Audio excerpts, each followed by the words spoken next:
Hello and welcome. It is another rousing edition of the Inside Mizzou Athletics podcast. I'm Matt Michaels. Brad Trinago, hello to you. Hello. Happy bye week, although I guess it's not a bye for us, right? We're still cranking out the content for the fine folks out there. I could be a stickler and say open week. I'll do all the stickler things. I'll do come all on, the man. stickler things that the NCAA wants me to do. It's not a bye week. It's an open week because you don't have scheduled every week. You make your own schedule.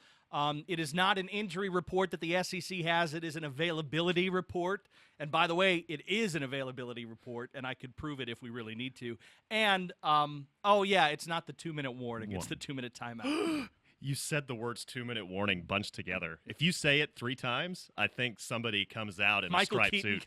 Michael Keaton comes makes out. Makes this podcast immediately more entertaining. Yeah, exactly. Yeah, no, that'd be great. Our podcast is always entertaining, right?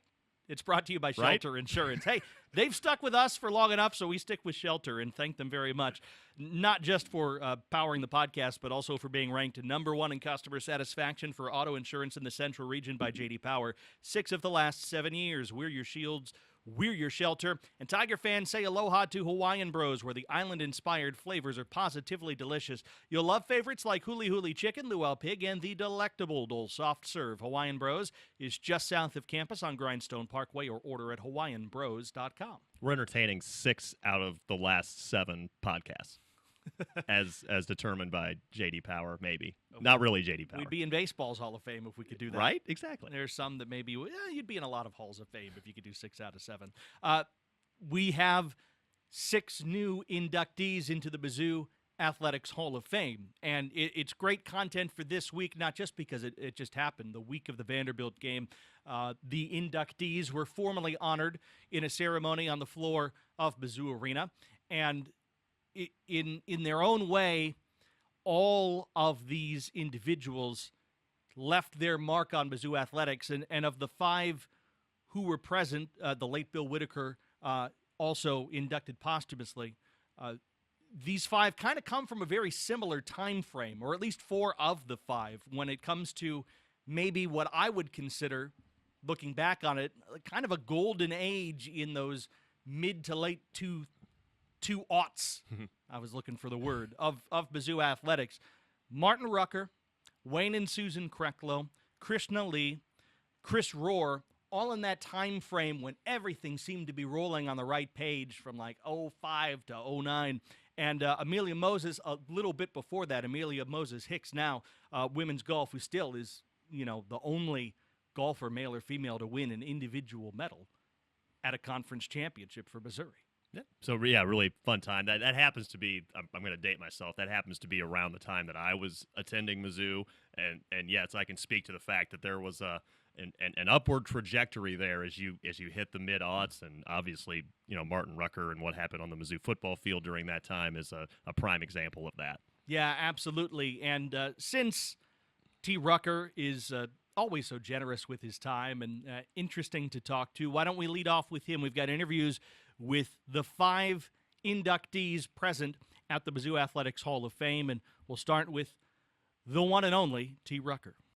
From Benton High School in St. Joseph Mo to the Mizzou Intercollegiate Athletics Hall of Fame, the one and only Martin T. Rucker is with us on the Inside Mizzou Athletics podcast. First of all, Martin, congratulations to you. And, thinking about nights like tonight is probably something that does not cross your mind when you step onto campus as a freshman so many years ago. But now that you have some time to think about it, what does it mean to have this sort of honor from your alma mater with all the things that you have achieved in your sporting career? Yeah, well, first of all, thanks for having me on, man. It's great to be back, and it's always great to be on campus. This is a really special night for me. I made a huge decision coming to Mizzou instead of Nebraska, where my brother went and where I thought I wanted to go as I was growing up. And so to be here kind of at the pinnacle, of Mizzou Athletics, it's just a dream come true. This is why you do it. This is why you make those decisions, because you think that's what's best for you, and when it pans out, can't get any better. There are a bunch of people on early internet message boards who can probably find the comments of, oh, man, is Rucker going to go to – what was it that Coach Pinkel and staff did to seal the deal and put you in the black and gold? You know, there was a couple of things. From their standpoint, what they did is they really showed that they wanted me, and they did that early on and stayed consistent. The other thing that they did was they sat in my living room and promised myself, my father, and probably most importantly my mother, that he would always have a quarterback here for me and that they would always get me the ball. And so if you can look my mom in the eyes and tell her that, you better live up to it. Yeah. But the other thing was, as I mentioned, my brother played at Nebraska. And so those were the glory days. It was 94 to 97. And a lot of Mizzou fans will remember the 97 kickball game here at Faroe when Mizzou was about to knock off Nebraska. The game went into, I think, 2 overtimes, and it got saved by a errant pass. It got kicked up in the air, and they caught it, scored a touchdown. And then my brother and Grant Wistrom actually sacked Corby Jones to end that game, and Nebraska ended up winning. But for all the years leading up to that game, Missouri hadn't been good. And so I knew nothing about how crazy this fan base was. Well, that year they were having a good season, and I'll never forget being 12 years old, sitting in the stands, thinking I'm getting ready to see Nebraska lose their first game ever. And that place was crazy. It was packed. The fans were absolutely nuts. And so at that moment, I was like, they've got great fans. They just haven't had anything to cheer about in a really long time. And so when I was making my decision, I thought, how cool would it be to go to my home state school and be a part of something that turned it around and made all of those crazy people come back and fill up these stands and give them something to cheer about. Had no idea if we could accomplish that, right? But it was a pretty special run while I was here and had a lot of fun doing it. And you got to beat Nebraska at home. So you got to be a part of all of that stuff. I still got a piece of goalpost from that game. So do I. So do I. I remember after that game, the first time, we beat them in 2003, I was a redshirt. So I was standing on a bench swinging a towel better and harder than anybody you'd ever seen before. And I followed that thing all the way down to Harpo's and made sure I got a piece of that goalpost. Pretty cool memory. Consensus All-American in 2007, 834 yards and 8 touchdowns on 84 catches, which was a season record, by the way, at the time at Missouri. But when you realized that your name would be on a list next to the great Kellen Winslow at the University of Missouri when you were named an All-American, what was that like for you? It was so cool, and it was kind of surreal. It had been a long time since we'd have an All-American at Mizzou, period, right, let alone at the tight end position. And so it was just one of those goals that you set out there and you work towards it every year. And growing up, you know how great Kellen Winslow is. You see his name, you see his All-American picture on the wall every time you leave the locker room, on the way to practice, on the way to study hall, whatever it is. And whenever you realize that your name is going up there, it hits a little bit different. It feels really special, and you know that you're in some rarefied air. That 2007 team, of course, people will never forget. It just seemed magical with Chase Daniel. I called him the human jugs machine when I was in school. He just got you guys the ball no matter where it was, no matter when it had to happen. And you took that 12-2 record in the end, the first Big 12 North title.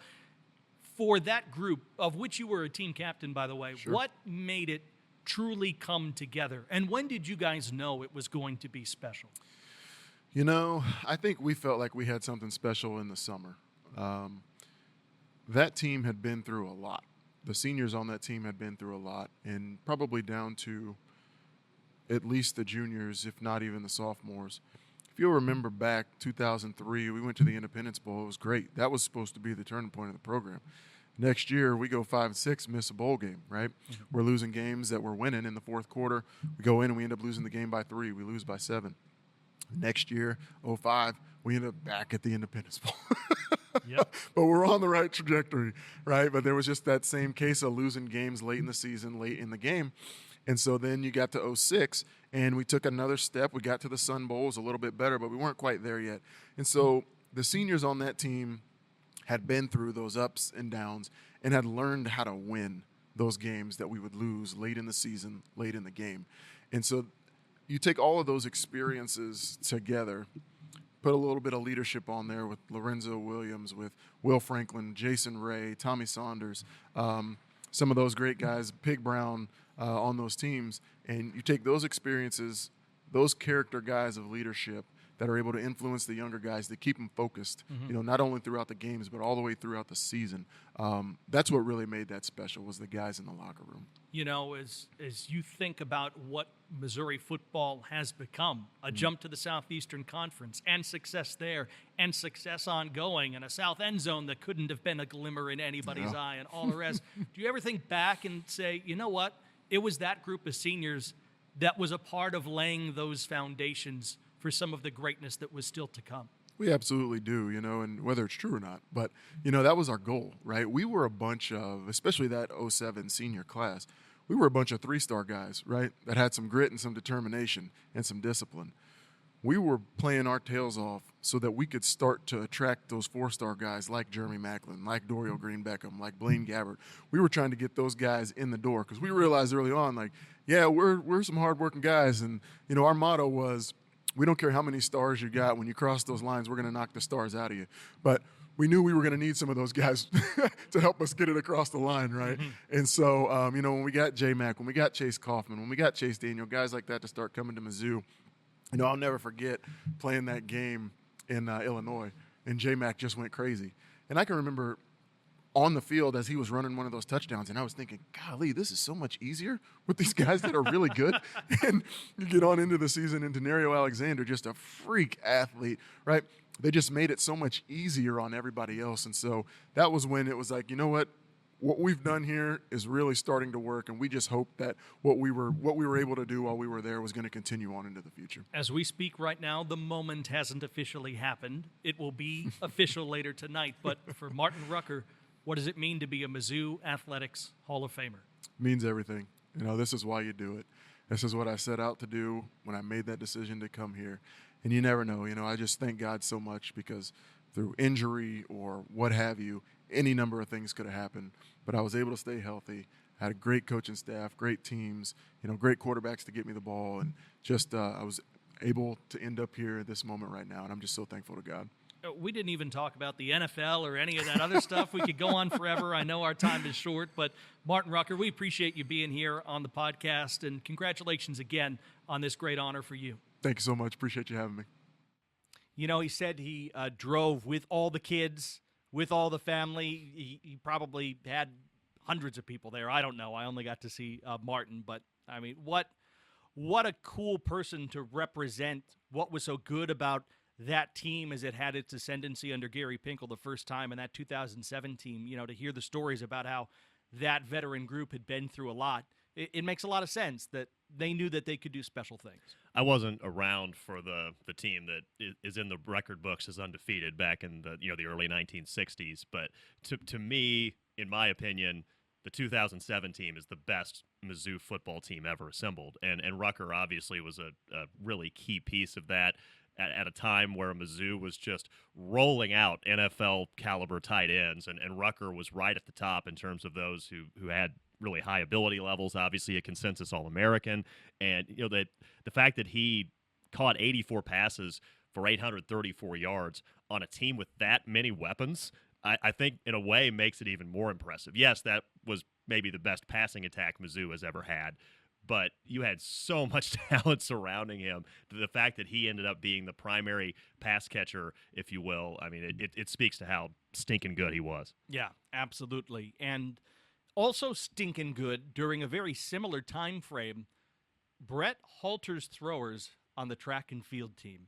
I mean, everybody thinks about Christian Cantwell, right? I mean, an Olympian, one of the more decorated individual athletes in Missouri's history.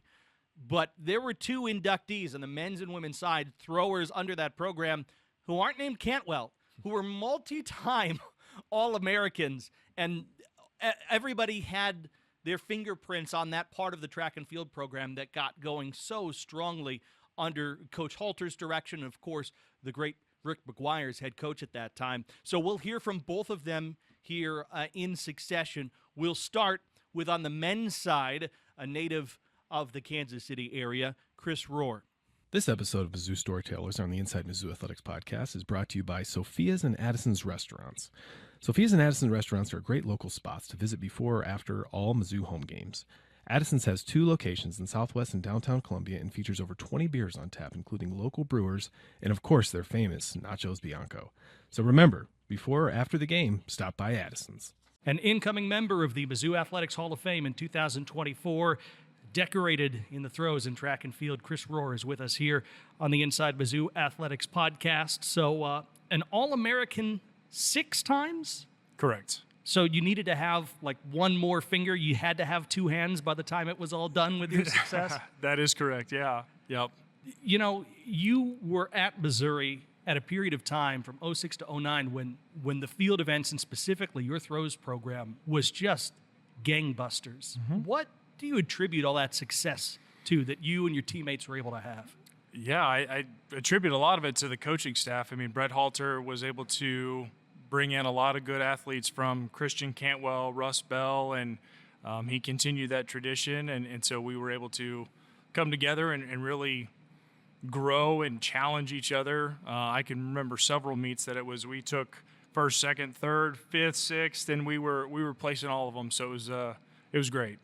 Was it fun knowing that some of your biggest competition was the competition you had every day in practice? Oh, absolutely. It definitely prepared you for all of the meets, and even at the Big 12 championship, which is where we were then, and beyond, it really prepared you for it because, hey, that's everyday practice. So you hail originally from the Lee Summit area. Was it always Missouri at the top of your mind when you were looking for a place to do this at the next level? No, I mean, I had actually went to Alabama. I had SMU on the list. They had a great couple discus champions that came there, and unfortunately they closed their track program on the men's side. My brother actually had an accident, four-wheeler accident in October of 2003. And so really now he's unfortunately blind because of that. Really just brought it home, and Mizzou was always there because of what it had, but it was just like, yeah, I've got to stay local for the family, with the family, on top of being just a great program overall too. So being close to family is so important for you. What did it mean to be able to, I presume, have your family, have your brother there for some of your greatest moments on an athletics field? Everything. I attribute a lot of where I'm at today because of that support, and I'm trying to grow that and give that same support to my kids and their athletic endeavors. But yeah, I mean, they drove all the way down to Texas for Big 12 championships, Colorado, Florida, just across the country, just relentlessly, always there. And it's a big thing.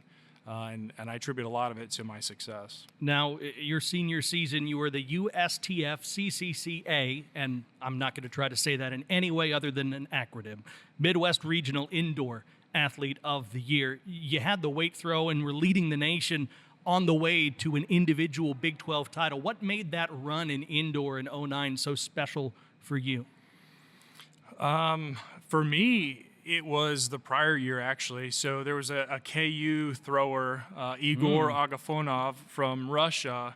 And now let's just stop there, because it just sounds like a name that you're inclined to just kind of spit on the ground towards, regardless of any other affiliation, correct? Correct. Oh, yeah. Being KU, that rivalry was definitely there. And so he was just a massive thrower, just great at what he did in the sport. And I had actually came pretty close. I took second the year before in 08 and challenged him, and he stepped up on his very last throw and beat me just barely. So 09 was just, I'm coming in, I'm proving what I can do, have done, and know I can do. So it was a great culmination of that, indoor and outdoor. Yeah, and when it comes to training for these disciplines, I mean, everybody knows, okay, you have to have a lot of core strength, but I feel like the agility involved in the throws is something people don't appreciate. How do you train for both as a high-level athlete? Big kudos there to Brett Halter and his crazy mind of how he does all that with the hurdle drills and everything we did. We had great staff as far as Jen Artioli with physical therapy, because, again, you always had some type of injury with throwing a 35-pound weight around. But that, Josh Stoner and the strength staff, I mean, they really just prepared us, and everything that they did was always about being explosive, and just those little minute things that you don't ever think about. Coaches definitely, had that vision in sight. Chris, I know that you've made mid-Missouri your home these days on top of running around and chasing family and kids' athletic pursuits, as you mentioned. What is it that you're doing with your life now? Yeah, so I work at Veterans United right now. I'm a mortgage loan officer, but I'm just supporting my kids like my parents did with my daughter's softball and volleyball. My son is on the Columbia Youth Lacrosse League here. He does baseball, he does basketball, so just doing everything with all the sports all the time. I know that we're having this conversation before the jacket goes on, but for you, what does it mean to be a member of the Mizzou Athletics Hall of Fame? I still can't put it into words. It's still not real in the sense of, like, I just thought I had a pretty decent career. Like, I just went out and had fun and enjoyed what I did, and I accumulated the things that I did. So it's I'm out of my comfort zone as far as, like, okay, hey, you got to be a little selfish and say, yes, I deserved it. I'm a part of great company with this, so I feel really honored and blessed. An All-American 6 times, a Big 12 champion, and a decorated thrower who's into the Mizzou Athletics Hall of Fame. Chris Rohr with us. Chris, we appreciate a few minutes of your time. Enjoy the evening, and congratulations to you. Thanks for having me. And then, of course, not to be outdone, the outgoing and certainly very interesting, as you'll hear from our conversation, Krishna Lee. A Kansas City native who is now a Mizzou Athletics Hall of Famer. Krishna Lee is joining us here on the Inside Mizzou Athletics podcast. First of all, congratulations to you, and thanks for being here with us. I can see it in your eyes. Boy, you're kind of like, I don't believe this. I don't believe this. This was a complete and utter shock. So I am incredibly honored and really excited for tonight. How did that moment go when you got the notification that it would be your turn to be up there in the bright lights? Coach Halter called me, and I was doing some work, and I looked down and saw his name, and I was like, I haven't talked to him on the phone in, I don't know, a few years. I don't know what this is. I have no clue what this is about. I honestly thought he was going to have some bad news for me. And we got on the phone. He's like, hey, I got some good news, and I could not fathom what that good news could be. And he was like, I got the honor to call you and tell you you're going to be inducted into this class of Mizzou Hall of Fame. And if you know Coach Halter, he's like a pretty deadpan kind of guy, right? And so it was like just a really faxed delivery on it, like, you made it in the Hall of Fame. And I was like, great, thank you so much. I really pulled it together. The moment to put it together. Exactly. And then, I held all my tears in until I got off the phone with him and called my mom. Well, what got you into the throws in the first place and into track and field? What path led you to the place where you could be so good that you could compete at the highest of levels collegiately? Yeah. So my dad coached everything when I was growing up, including track and field, and he was a throws coach. And so when I would spend spring breaks with him in middle school, it was time, we'd go to practice, obviously, and he'd be like, here's a shot put, give it a shot. Mm-hmm. And it went pretty well. And the next year he taught me some disc, and the next year he taught me some jab. And so when I got to high school, I was very much like a basketball player and a swimmer. I got to high school, they didn't think they were gonna have a swim team the whole time. And I was like, well, I guess I'll go throw, why not? And ended up clearly working out. I think getting me to this level after that introduction, obviously I had some good coaches, but it was a lot of self-taught. I had some really great teammates that came to throws camp here and then would come back and show me what they learned.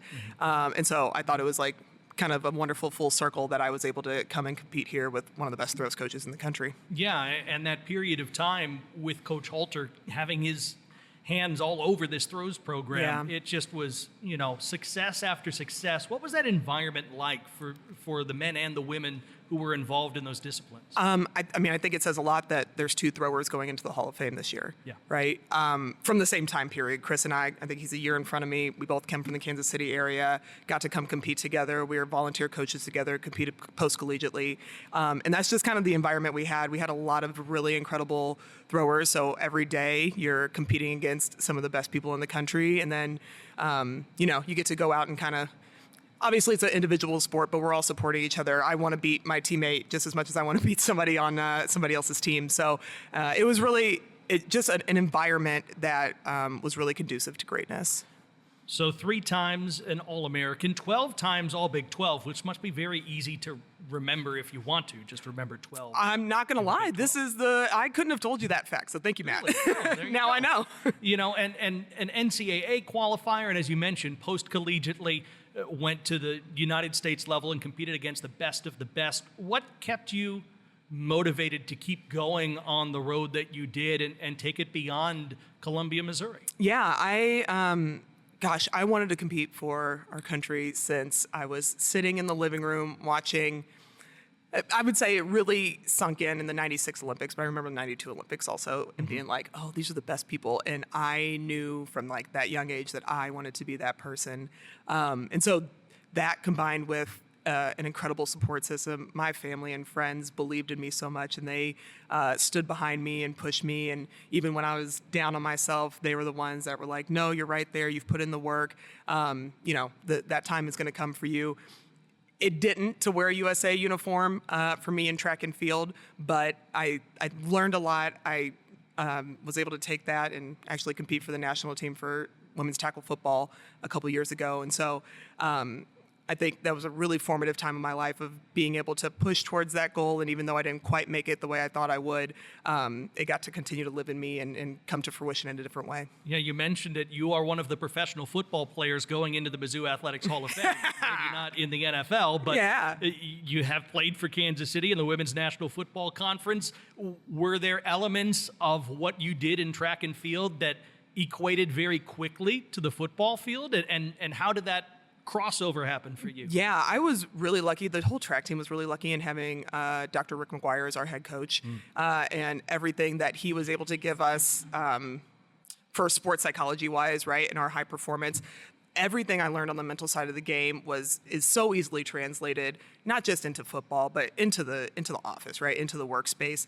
And so being able to have that at my fingertips, along with obviously like we trained really hard, we lifted heavy, we competed against each other, and that's what it's like at football as well. So I had a lot of things that translated really easily over to football. So it hasn't happened yet. It will be happening this evening. Yeah. But as we record this now, Krishna Lee, what does it mean to be a Mizzou Athletics Hall of Famer? I don't know why you're trying to make me cry. People haven't even seen my makeup yet, Matt. I worked really hard on this. It's almost unfathomable. I know there are so many people that are so integral to Mizzou Athletics and to this university that have walked in these steps before me, and I'm just incredibly blessed to be able to be one of those that kind of gets to walk that path as well. Krishna Lee, decorated in the throws, 3 times an All-American at Mizzou, and now going into the Mizzou Intercollegiate Athletics Hall of Fame. Krishna, it's great to talk with you. Enjoy the evening, and congratulations again. Will do. Thank you so much, Matt. Tiger fans, say aloha to Hawaiian Bros, where the island-inspired flavors are positively delicious. You'll love favorites like huli huli chicken, luau pig, and the delectable Dole soft serve. Hawaiian Bros, just south of campus on Grindstone Parkway, or order at hawaiianbros.com. You know, at the end of our conversation, Brad, is when I just realized, oh, wait, a professional football player is going into the Mizzou Athletics Hall of Fame, and another professional football player is going into the Mizzou Athletics Hall of Fame with Krishna Lee. Not often you get to speak to someone who's competed for their country on the gridiron in women's football. But, I mean, she's the type of personality, just meeting her and spending 15 minutes in the conversation you heard. I mean, what a great representative for the university. And Chris, too, you know, the type of dedication it takes in those disciplines. You're not just some big, strong person. You really have to be mentally and physically fit to get that done. And, you know, 2 well-deserving All-Americans and champions going into the Hall from that discipline. And both from the Kansas City area. So it always, to me anyway, it means a little bit more when you've got some in-state athletes who decided to make Mizzou their place collegiately, and then to have that kind of success. I just think there's a little bit extra with that, and obviously Chris and Krishna are among the, obviously they're in the Hall of Fame, they're among the best to do it in terms of in-state athletes at Mizzou. Also, if you like the conversation with Krishna, her mother was joining us and just kind of sitting to the side during the interview, and I introduced myself, I believe is like Matt something or other. It wasn't Matt Michaels. I said, Matt, I'm Matt, pleased to meet you. And she said, oh, Matt, pleased to meet you. That's a fun last name. So you could, like, it runs in the family. That's where she got it. That's where Krishna got it from. She got the gift of gab from Mom. I can say that for sure. And a pleasure to meet and chat with them both.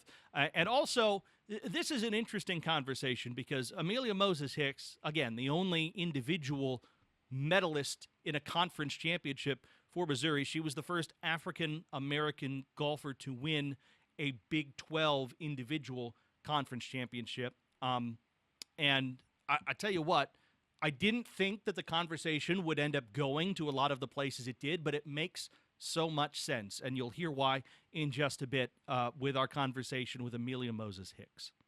Here with one of the most decorated golfers, men or women, in Mizzou Athletics history. And Amelia Moses Hicks is with us here on the Inside Mizzou Athletics podcast as she found herself at the highest of highs when it comes to women's golf. And Amelia, first of all, thank you for being here. Congratulations.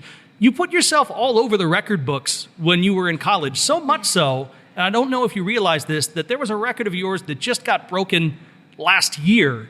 Oh, really? Well, Which record was that? Well, Floor Van Beek was the first freshman to be the individual medalist in a tournament since you did it back in 1997 as a freshman. So 17 years. I guess you didn't have any idea that that was something that had happened. No, I had no idea. Well, I mean, what does it mean to you? You put in all this hard work and you go through all of the efforts you do, and to have something like that stay on the books for 17 years, my goodness. I mean, it was really wonderful. I feel like I didn't realize what I was doing as it was happening, but I knew, like, I practiced every day and we worked hard, under Tom Lloyd. He had us between school and working out and practices out at old A.L. Gustin,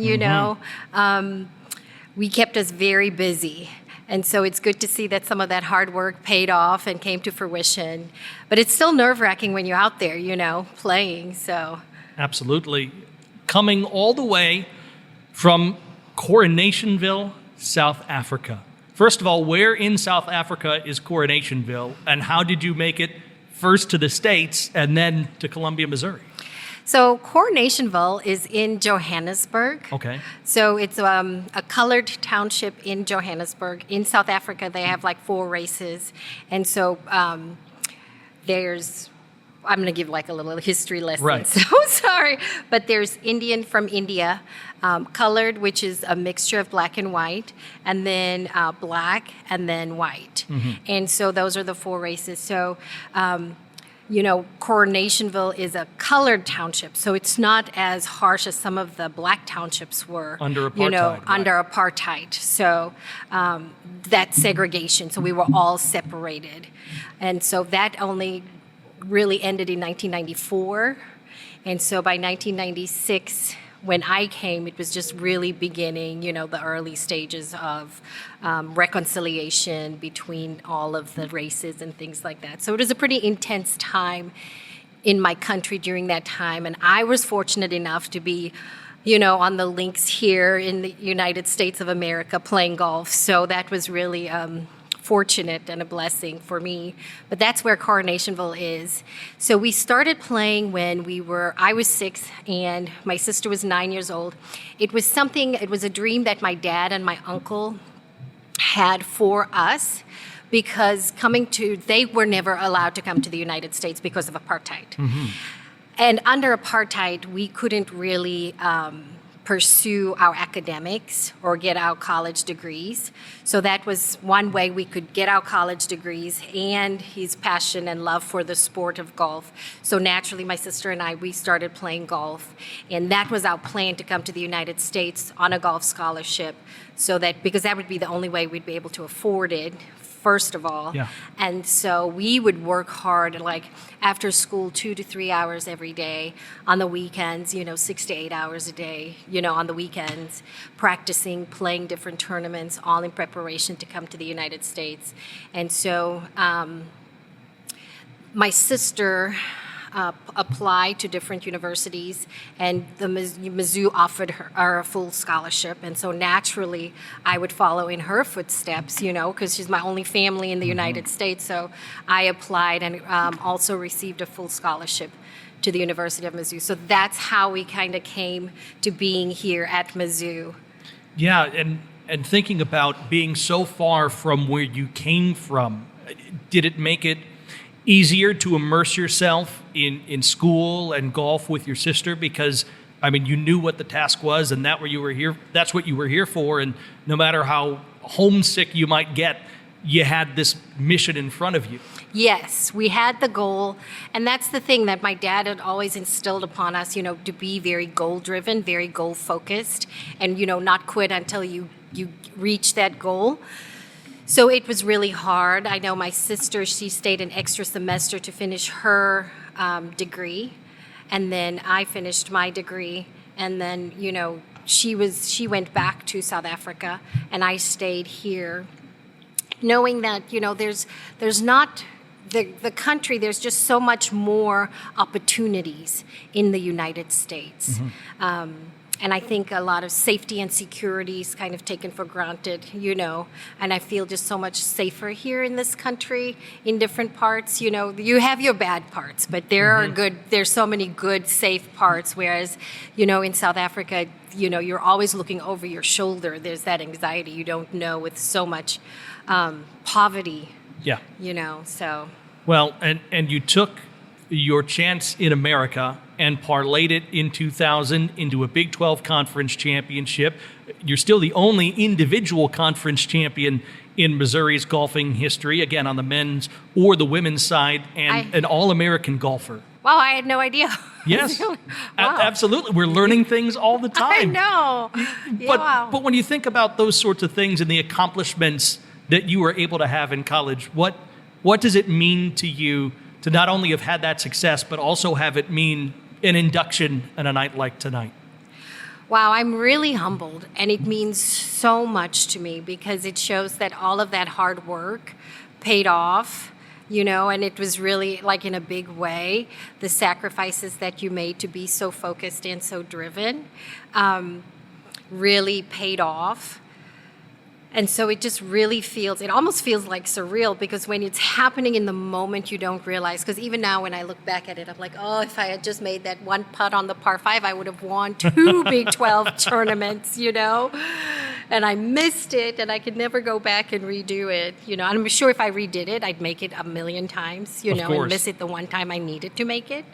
But when you look back, it's just so fulfilling and humbling too, because you don't realize, like, I didn't realize that I was doing all of that. I was just playing. I was trying to get our team to win, and because we were such a good, close team. It was always like, as a team, what we can accomplish. And I think our team did really well as well, in the Big 12 championship. Yeah, absolutely. 6 times a medalist in 6 tournaments throughout her collegiate career, and again, an All-American, a Big 12 champion, Amelia Moses Hicks, with us on the Inside Mizzou Athletics podcast. Congratulations, Amelia. Thank you. On your induction into the Mizzou Athletics Hall of Fame. Thank you so much, and thank you so much for having me.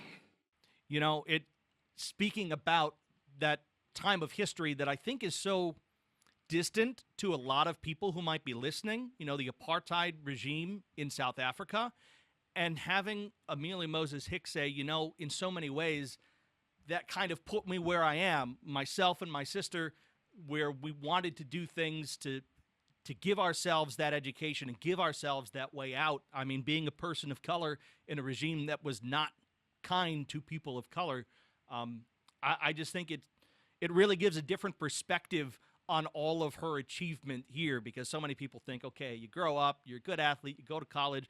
It's a different sort of story, and I was glad that she was willing to tell it in the way that she was. Well, you think about just a college athlete in general. You're going to face adversity on the field, on the court, on the course, in Moses's case, just in terms of the intercollegiate competitions that you have. But I think for many of us, we don't have that perspective of some of the adversity that some of these people have faced just to get to the point where they can participate in Mizzou athletics or collegiate athletics in general. And that's a really remarkable story to come from that, to get to a point where you're eventually a Big 12 champion. And in a sport like golf, where sometimes, to be honest, there can be some economic barriers that are set up there where, some people, you might end up being a good golfer, but financially, if you don't have the means to afford it, or if you're put in a situation where you're discriminated against and may not get opportunities for that reason, to be able to overcome all that, you're right, it really was a remarkable story. Yeah, so great to have it with her. And we mentioned and had interviews with four today. Of course, the late Bill Whitaker goes into the Hall. He played on 3 bowl teams from 1977 to 1980, a teammate of our good friend Howard Richards. He led the Big 8 with 6 interceptions as a senior, all Big 8, and a first-team All-American. I'm still blown away by the fact that he's the last defensive back at Missouri to be a first-team All-American. Yeah, pretty impressive. And Howard, if you listened to our broadcast of the Vanderbilt game this past Saturday, spoke really highly of Mr. Whitaker and talked about how fun he was to be around in the locker room and how much he brought to those teams back in the day. So, yeah, another deserving Hall of Famer. And his older brother Jim was at the ceremony on behalf of his brother, and one of 5 sets of brothers now in the Mizzou Intercollegiate Athletics Hall of Fame, Jim Whitaker and the new inductee, Bill Whitaker. We do have a conversation with Wayne and Susan Krecklow. However, if you just scroll down, you see that the Mizzou Storytellers podcast has a big deep dive with Wayne and Susan Krecklow, head coaches in their own times of the Mizzou volleyball program and really architects of where it's gotten today. So why don't you enjoy that for a week, and we have our conversation about Hall of Fame and other stuff, and we'll have that for you on our next podcast. Sounds like a plan. Yeah, that'll be really great. So thanks to everyone for spending their time with us and sharing some of their stories, and congratulations to all for their induction into the Mizzou Athletics Hall of Fame. Not going to put the Mizzou football game against Vanderbilt in the Hall of Fame, but it's a dub, and we'll have more to talk about after you hear from our friends at Shelter Insurance. This episode of Mizzou Storytellers on the Inside Mizzou Athletics podcast is brought to you by Shelter Insurance. Ranked number 1 in customer satisfaction for auto insurance in the Central Region by J.D. Power 5 out of the last 6 years. We're your shield. We're your shelter. And the podcast is also powered by Socket Fiber, the fastest, most reliable internet, combined with local service and simple billing. Contact Socket today for voice data and internet services for your home and business, 1-800-SOCKET3, or visit socket.net. And a reminder that Sophia's and Addison's restaurants are great local spots to visit before or after all Mizzou home games. Addison's has 2 locations in Southwest and downtown Columbia and features over 20 beers on tap, including local brewers and, of course, the famous Nachos Bianco. So remember, before or after the game, stop by Addison's. Faster than a Mizzou overtime possession against Vanderbilt. That's Socket Fiber Internet. Yeah, in a good way, right? They were both resolved very quickly. That you had the one play touchdown pass cooked to Burden, and then I believe it was basically a 3-and-out and a field goal right on the second overtime. So they get right to the point. Let's just jump ahead to the good stuff, right? Well, here's the thing. Midway through that game, you just started to have the impression that it might be headed towards overtime. Not that anybody wanted that. On Missouri's side, certainly, but Vanderbilt was doing just enough on key plays to frustrate the Tigers, and it led to a stalemate at 20 by the time 60 minutes was done. And in the end, Missouri made one more play than Vanderbilt did, and they win 30-27. In 2 overtimes. It's the first multiple overtime game Missouri has ever won at home. So think about that. And believe the first multi-overtime win since 2012, right? That is correct. Dorial Green Beckham going crazy, 4 overtimes at Tennessee. Mm-hmm. That was quite a game too. I mean, that first year in the SEC, and the season hadn't really gone the way that Mizzou fans were hoping overall. Obviously, in the first year in the new league, that was certainly one of the highlights, though. I'll credit the ESPN bottom line for this because I didn't know it off the top of my head. Imagine that. 4-0 in consecutive seasons for the first time since joining this conference. Wow. Yeah, because they'll usually sneak in some extra conference games. Back in the day when Mizzou had a little more stable Big 8, Big 12 schedule, it was usually, get your 4 and Big 8 days, 5 non-conference games in some cases, and then you went into conference play. So 4-0 starts were not unheard of back then. But with the way the SEC gets the early league games in, that's it's a pretty cool accomplishment because Mizzou's been in the SEC now. This is the 13th season. Well, the last best chance, people would say, well, 13 and 14, you went to Atlanta both times. Well, in 14, some guy named Tevin Coleman ruined your day with Indiana. So that was that was a good team, but that was a weird year, man. You lose to Indiana. You started off basically, it wasn't the opener, but you basically start off losing to Indiana at home, and you end in Atlanta as the SEC East champs. Yeah, I mean, testament to last week's guest, Gary Pinkel, and, the success that he was able to have rallying those troops. In terms of Missouri's troops, listen, the offense to me was not clicking. At times appeared to the eye hesitant. The defense had another busted coverage that led to a touchdown. Had some other plays where they couldn't wrap up against Diego Pavia and company. But I will say that the defense led this team forward in terms of finding traction in the game after Vanderbilt went up early. And the running game established Missouri's foothold again as an offense. And Nate Noel cannot get enough credit here today.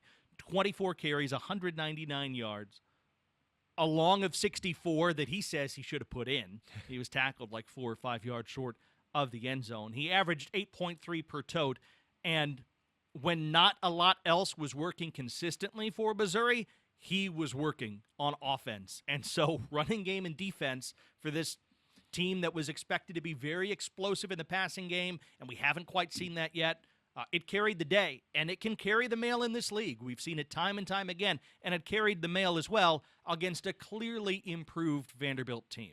Let's give Vanderbilt defensively some credit. Clark Lee, the head coach, he's a defensive guy, and I think there was definitely some things they were doing that was working, and it was frustrating the Mizzou passing game for the most part, and also the quarterback run game for Mizzou. Brady Cook never gets enough credit for how mobile he is as a dual threat guy. There's a chance that by the end of this season, he's going to finish his Mizzou career with more games with both a rushing and passing touchdown in a game than Brad Smith and Corby Jones. I mean, think about that. So he, again, underrated in terms of his mobility. But Vanderbilt, it was clear, especially in critical situations like third and shorts, they really did a great job of taking that away from Mizzou and kind of forcing the Tigers. The cliche is like with Bill Belichick, he was so good at making you play left-handed, right? Playing, if you're a righty, making you play left-handed, making you do stuff that you're not normally comfortable doing in certain downs and distances.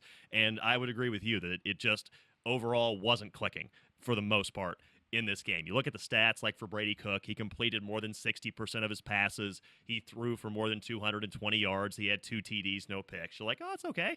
But you're right. If you watch that game, it's not all connecting yet. And I don't know what that is, but it's just something where, the bye week probably comes at a good spot to try and figure that out. Mizzou defensively, again, I agree with you, especially early on. The coverage busts are just, it's an issue that we saw pop up against Boston College.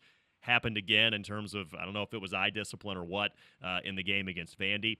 I will say, though, for Corey Batoon's unit, 166 yards of total offense allowed against Vanderbilt in the first quarter, which is a disaster. The next 3 quarters and both overtimes combined, 158 yards. So adjustments were made after the rough start, and out of the 3 phases of the game, I would say Mizzou's defense deserves the highest grade of the 3. Yes, and that has been a theme, right? Like, I think that this team, with the bye week and Eli Drinkwitz saying to the assembled media, we have to take a long look at Missouri. I think when they take a long look at Missouri, they'll probably see a couple of things, and one of them is we can put the load on our defense for stretches of the game to help us win the game, which is not something you could say was completely expected to start this season, right? But it's turned into that, and they will be tested further surely in games to come. But now you know that if things aren't going quite well with the offense, you can get your defense to kind of either give you the jump start or allow you to find that rhythm offensively. And I think Missouri has wanted to be a running team. I mean, they were kind of a running team with a big play pass game last season. They might be profiling even more aggressively that way right now. They will have to try to fix the passing game, whether it's timing, whether it's routes, whether it's protection. Whatever is ailing them, they will take that close look. But I think a true self-evaluation would yield, hey, man, this defense might be able to take us far in this league, and while there are things to clean up, to be sure, there are long stretches of dominance in about every game we've played from that side of the ball. So let's make that into a strength of our team, or recognize it as a strength of our team. Something else I would say, too, we're only 4 weeks into this season, right? Let's take a look back. Let's jump back like 365 days or so. Week 2 last year, Mizzou beats Middle Tennessee State at home 23-19. Week 4 last year, Mizzou goes to St. Louis, beats Memphis 34-27. It was a one-possession game. Now, granted, Memphis, it turned out, ended up being a pretty solid Group of 5 team, but we didn't know that at the time. My point is that Mizzou has struggled against lower-level teams from Tennessee last year, did that early on, and wound up being, what would have been a playoff team by the end of the season if the 12-team playoff were in existence in 2023. So there is precedent, again, literally just last year, with a lot of these same players, for starting slow, especially on the offensive side. I mean, that Middle Tennessee game last year was pretty rough. I think I walked out of the stadium after the Vanderbilt game on Saturday night, kind of similar vibes to how I felt after that Middle Tennessee State game a year ago. And if I'm being honest, my vibes after that Middle Tennessee State game were, okay, can we scrounge together 4 more wins to get bowl eligible? And Mizzou wound up beating Ohio State in the Cotton Bowl. Mm-hmm. So, it's a week-to-week deal, right? You don't necessarily know for sure after looking at what you saw in one game how things are going to look in the next game. Again, you've got this bye week. You've got, basically almost 14 days to get everything settled and sorted out before you likely level up in competition, starting with Texas A&M in College Station. Yeah, and it will be a level up, because if Missouri plays overall the way that they played, especially at the start of the game in College Station, they'll get beat.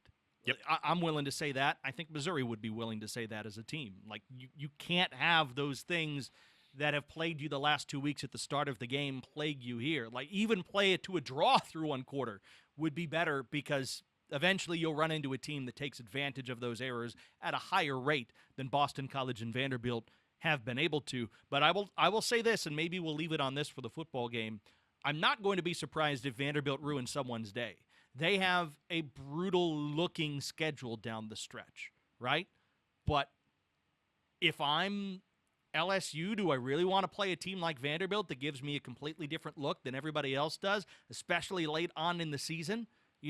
Kentucky? Does Kentucky really want to play against a Vanderbilt team that's completely content playing in a lower-scoring contest with them, as I think the Commodores are? I mean, there are going to be some teams in the SEC that are on upset alert this season, not just Missouri, because of the way Vanderbilt plays. And because their quarterback, Diego Pavia, is just a stinking gamer, man. We were talking before, like, thank goodness the Tigers win so we can kind of have a chuckle about this. But that guy's just fun to watch. He is a chaos agent, and he's a gamer, and he just does things that you're like, I don't see other people try to do those things, and he does. Chaos agent is a great way to describe it. It's funny. You get him off schedule, and he's able to come up with plays that he pulls the rabbit out of the hat. You get him in a situation like in the second overtime where he just takes a traditional, few-step drop and then throws to the end zone, and he basically threw it right to Toriano Pride, which props to Toriano Pride, by the way. He got burned on a touchdown early in the game. When the chips were down, he was right where he needed to be. He drew that offensive pass interference, and ultimately Vanderbilt misses a field goal that winds up ending the game, so credit there. But, yeah, he's a lot of fun. My final thought on Mizzou football, I guess, in general, is just one other thing that's different this year is you've got everybody's attention. And especially early on in the season last year, Mizzou was just another team on people's schedules. Mm-hmm. And kind of, I could see that they may have snuck up on some folks because they'd been kind of in that 6-6 range for the few years prior. This year, it's not going to be the case. You're going to have a number next to your name, at least for the next few weeks, even if things go poorly. You're going to have everybody's attention. You're going to get in the neighborhood of everybody's best shot. starting with Texas A&M in front of 100,000 plus hostile fans down there in Bryan or College Station or whatever they're calling their community at this point. I mean, they like to say both. Yeah, whatever. So I don't care. So it's going to be it's a different thing. You cannot be, I don't think, at the same level of performance that got you to 11-2 in a Cotton Bowl title last year and expect to finish 10-2, 11-2 again. You're going to have to go up because, again, you're not sneaking up on anybody anymore, and that level of performance is going to have to go up. Quite frankly, it hasn't happened yet. With that being said, you're still sitting at 4-0. All the stuff that you're trying to accomplish this year is still on the table. The teams that are static don't win titles. Yep. And even teams like we've seen in recent years that are perceived to be dominant, like Georgia has been when they've won their national championship. Like, you can win all these regular season games. The teams that don't improve don't win championships. Now, Missouri has a chance to improve and still be on a championship plane. So at the end of the day, you have to look at it that way as a chance to get better and build on the product that you've got out there. Yeah, and I guess Georgia could also be a good example. I mean, you think a couple years back to when Mizzou, I felt like, had Georgia beat on a wacky night in Columbia. Georgia was able to pull that game out, went on to win the Natty. So I mean, it's again, you can't just say, well, Mizzou did not play great against Vanderbilt, barely won that game. They're hopeless. That's not how college football works. It's just not accurate. So again, there's plenty of opportunity here. You're still sitting at 4-0, and there's still so much out there for this team that we feel like has the talent to make a run to the playoff.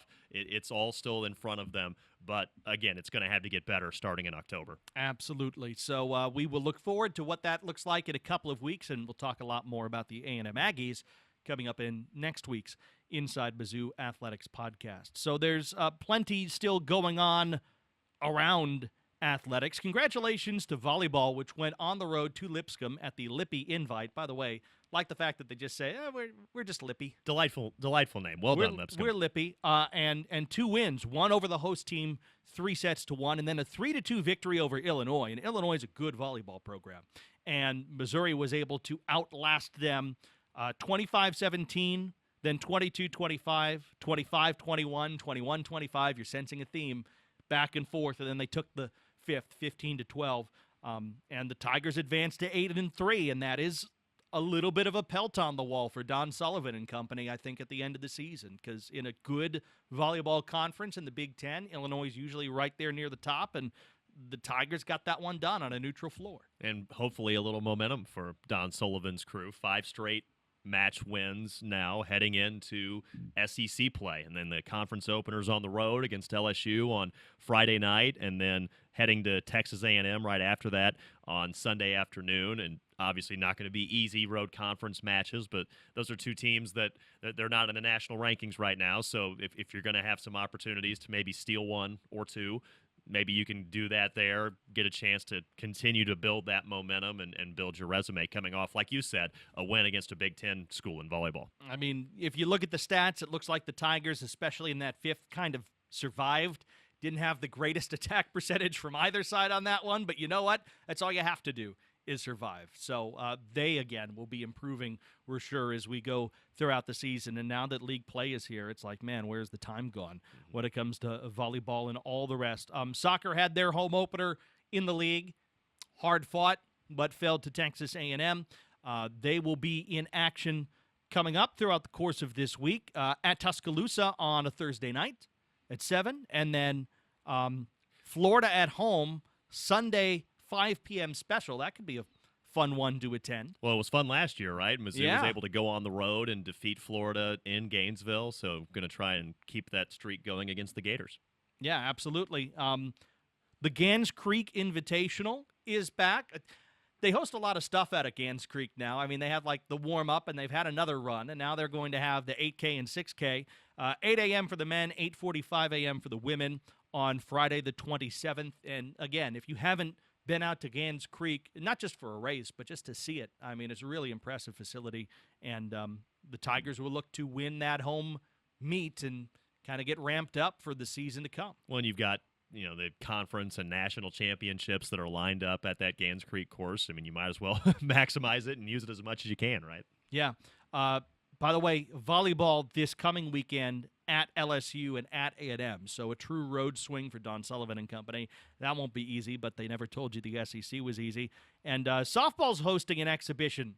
Yeah, get you some Friday night softball against the Missouri State Bears, 7 p.m. Be there. All right. That sounds good. Softball, boy, how fun was softball this past spring? Just a play or two away, perhaps, from the Women's College World Series, but a lot of success for Larissa Anderson's team, and we'll hope for more of the same coming up in the spring of 25, I guess. But you can get a taste of it in the fall. They announced the conference schedule. I believe both OU and Texas are going to be here coming up in the spring. I mean, that's savage in terms of the quality of opponent, but it's pretty cool if you're a Mizzou softball fan or just a fan of softball in general, to have both those programs in town for some weekend series. That's going to be sweet. It's just really strange how this has worked out, because you're right. On the Diamonds, the softball team will face OU and Texas, and I'm not sure that every single team across the league is able to face the two new members, both in the same season. Yeah, mathematically, it's impossible. But it makes a lot of sense. But here's the fun part. The baseball team will also be hosting Oklahoma and Texas at Taylor Stadium this season. That was recently announced as well, which is just like, I don't know. That's fine. Bring it on. Like, we're happy to host them back at the old digs. We left your stuff right where you thought it was. Well, maybe not on the softball side. At Taylor Stadium, it might still be where they left it. It's still in the burn pit where we left it previously. But yeah, it's fun to see them back together. The reality is, with these conferences so big, especially in sports like baseball and softball, you're going to have, comically unbalanced schedules. You're going to have teams that are basically in different leagues than Mizzou that are going to also be in the SEC. So the records might be a little confusing, going to require some context to be like, yeah, they're a couple games better than Mizzou in the conference standings, but they're not playing OU, Texas. They're playing some of the others. So we'll see how that plays out when it comes around. I'll tell you this much. I don't think that there's anybody in SEC baseball or softball that wants to play more conference games so you can face more teams season to season. Nobody on earth wants that. The likelihood, 24 seems like a good number for softball, right?